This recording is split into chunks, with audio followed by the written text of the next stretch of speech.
Hi guys, আসসালামু আলাইকুম। আজকে আমি কিছু রেসিপি ভিডিও নিয়ে আসছি। যদি আপনাদের ভালো লাগে অবশ্যই লাইক কমেন্ট করবেন। আজকে শুক্রবার, ফ্রাইডে, তাই আজকে আমার ছুটি, সপ্তাহে একদিন ছুটি। আজকে ডিউটি নেই আজকে ছুটি, যেহেতু ঠান্ডা মৌসুম, অনেক ঠান্ডা, তাই আজকে মনের খুব ইচ্ছা যাচ্ছে মাছ খাওয়ার জন্য। তাই বাকারা থেকে একটি বড় কাকু মাছ নিয়ে এসেছি, প্রায় 1.5 কিলো 2.5 কিলো ওজন, মেবি 330 টাকা 40 টাকায় একটা মাছটার দাম হয়েছে। তো আজকে আমার মন চাইতেছে মাছটা ভালো করে ফ্রাই করে ডিসকাস ভালো করে ফ্রাই করে প্রথমে মাছটা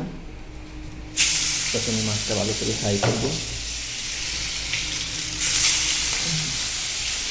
তারপরে মাছটাকে ফ্রাই করা হয়ে গেলে তারপরে মাছটা আমি উঠিয়ে নিব। এখন মাছটা আমি ভালো করে ফ্রাই করতেছি। মাছটা ভালো করে ফ্রাই করার পরে তারপরে আমি মাছটা দুতরফ ফ্রাই করতে হবে। এক পিসটা ফ্রাই করার পরে আরেক পিসটা মাছটা উল্টিয়ে দেব। তারপরে মাছটা ফ্রাই করার পরে আমি এটাকে উঠিয়ে নেব ভালোভাবে। প্রথমে আমি মরিচগুলো ভালোভাবে একসাথে মিক্স করে নিলাম।